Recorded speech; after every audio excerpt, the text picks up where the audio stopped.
Hello, everyone. This is Peter Grandich, and as you know, I've been telling you that after 20 years of working professional athletes, pound for pound, don't even want to hear any other argument. Give me an NHL hockey player over any of professional sports. Not only are they better athletes and tougher, but they're much nicer to be around overall. And one of them I was pleased to become friends with a few years ago, and he's here today, not only to discuss the Stanley Cup playoffs, but the team that he played for, and also a little bit about himself. And that's 12-year NHL veteran, 11 years with the Philadelphia Flyers, Chris Therien. Chris, thank you for taking some time today. It's a pleasure to be on with you today, Peter. Hope you're doing well. Happy Easter.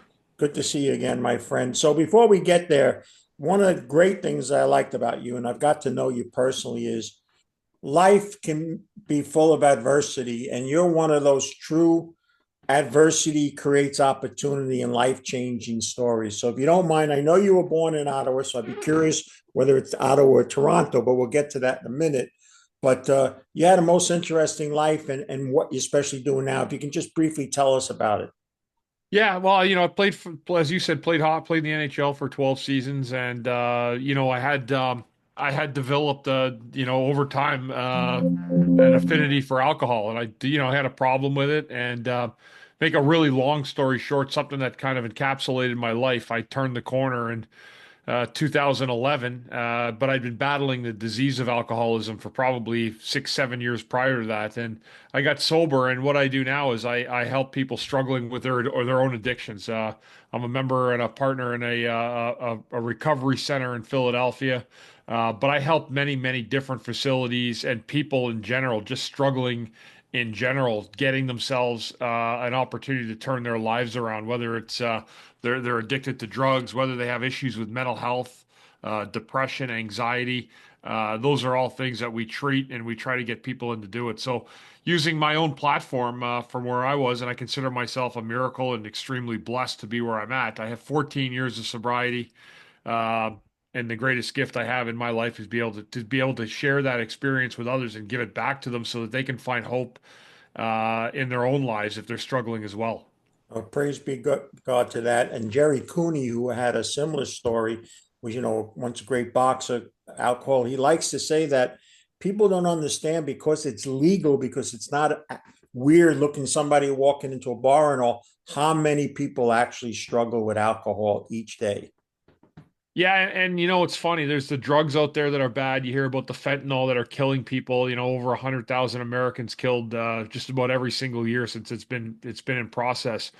But alcohol really, to me, is the worst of the worst because it's so readily available at every single corner.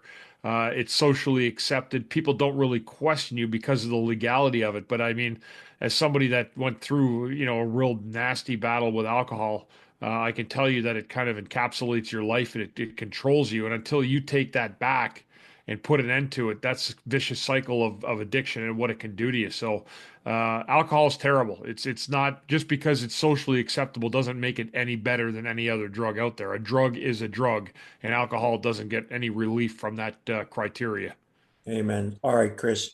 There's something about the Stanley Cup playoffs that in all the four major sports, going from regular season to playoffs is just another level.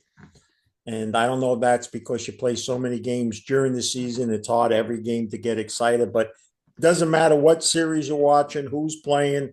Any Stanley Cup playoff game in my prejudicial book is great.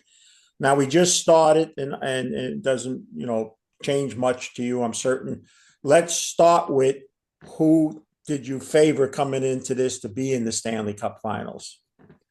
Yeah, I mean, there's so many different teams that are in it, and different kinds of teams. I looked down. I put my picks out the other day on Twitter, and I think a lot of them were pretty much kind of state of the art in terms of where they are. Like it looks like the favorites. Like I picked almost every single favorite in every single series, and just because I think that those 8 teams are better than the 8 teams are playing.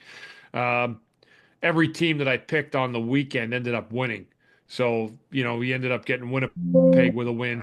You got Toronto with a win, Carolina with a win yesterday. Vegas with a win last night. So all the teams that I picked are all off to a good start, and that's a good thing in the playoffs. But you're right. The bar is raised so much higher. You know, there's such little space on the ice to operate, where in the regular season you get a little bit more time to do things. Yeah, the intensity level goes up, the physicality goes up. I know your New Jersey Devils, Peter, are probably in for a real tough series. I would think Yeah. against Carolina. I think they're in. I think I actually picked Carolina in 5 in that series, maybe 6, if I can recall correctly. Um, but I just feel like the top heavy teams are going to get through somehow, and getting the Stanley Cup Finals is really tough because there's not a lot of difference with all those 8 teams. So to try to pick somebody to get there, you've got to kind of forecast and have a look and a vision of what they've done, who they've been this year, and who they are right now at the first round of the playoffs. And I'm going back on some of my laurels. I'm going back to 2 teams that have won Stanley Cups lately. I'm going with Tampa Bay and Vegas to get to the Stanley Cup Finals. Wow, that's great. And I Yep. agree with you. It's multiple. I took Winnipeg only because I'm almost in a sense pulling for a Canadian team, at least to make the finals, if not actually win it and all. But that last 7 minutes of the Ottawa Toronto game was like a hockey fan's dream. I mean, there's nobody tougher pound for pound. I'm singing to the choir and all, but you can tell me about big football guys. They can't measure up to how toughness that every hockey player is when they get on the ice. There's no wimps out there. Yeah, it's tough, and you have to raise the bar for yourself personally in the playoffs. Understanding there's going to be more of a physical battle. There's not going to be as much time and space, as I said. You're going to get banged around a lot more in the playoffs than you do in the regular season.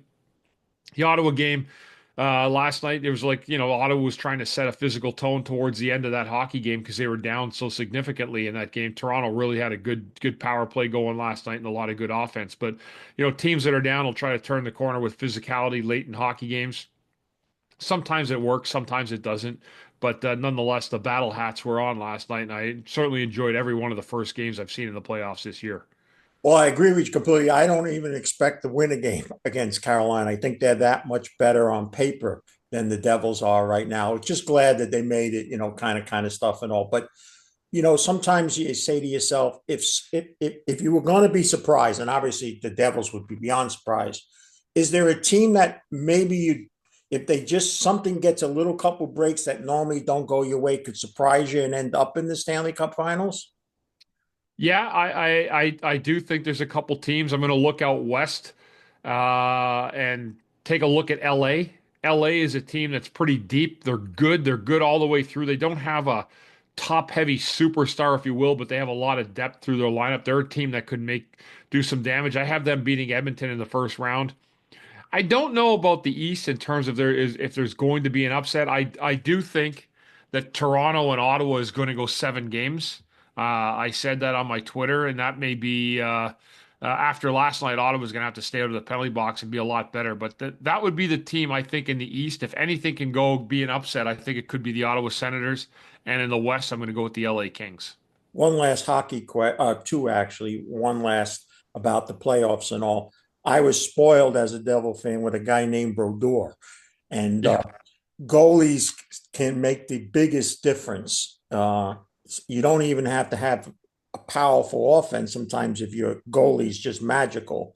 Do you see it basically for the reason you picked those 2 teams? Is the goalie going to be the key to winning the Stanley Cup? Not necessarily, but with Tampa Bay, yes, and with Vegas, yes. I just think their teams are really deep. The 2 teams that I did pick to get to the finals. Yeah, you're right. You were spoiled rotten in New Jersey with Brodeur all those years. I mean, he's cost me at least one Stanley Cup somewhere in my Sorry about that. portfolio. Yeah, absolutely has. We've been losers to Brodeur 3 times in my career in the playoffs. So, that's what you have when you probably have the greatest goalie that ever played, and you're in between the pipes for your team for 15 years. You're going to have a lot of success with that, and the Devils did. But yeah, I'm a believer too in a lot of sense that your team, when your goaltender's hot in the playoffs, you go as far as your goaltender wants to take you. If you have substandard goaltending in the playoffs, you're probably going to be on the golf course pretty quick.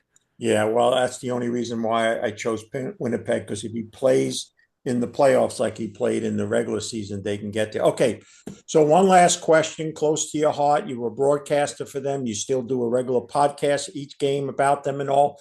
They seem to get better. And, it's hard for a Devil fan to say that, but I thought they got better than the year before. what's your view not only of this past year of the Flyers, but what do you see for the next year or two? Yeah, the Flyers had themselves in salary cap purgatory for a lot of years, and they had a group of players that weren't bad players, but they weren't players that you're going to grow your franchise with into the future. So there's had to be a lot of turnaround for the team. The general manager Danny Briere is working hard to try to make those according changes. They have some money to spend this summer. I thought the development of a lot of players really were pivotal this year. They really found a good third line with Bobby Brink, Tyson Forster, and Noah Cates for down the road. Had some fourth line guys that have played well. First line guys, Matvey Mishkov, his ascendance this year, and the way that he performs. So there's a lot of really good pieces the Flyers have in the system, but they're going to have to continue to get better, finding people in the off season, whether it's free agency or through the draft, that are going to make this team better as they move along the road.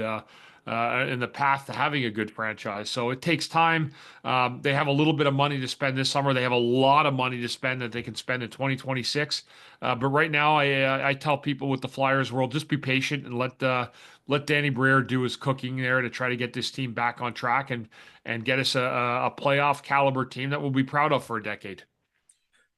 Well, Chris, it's always a pleasure to speak to you, my friend. I know I'll post about your book and all, but the work that you're doing now, and it is really the calling that I think, God allowed you to go through what you did because you are impacting and changing lives. And praise God that you have a lot of life left in you to do that, my friend. Thank you, Peter. Thank you so very much, my friend.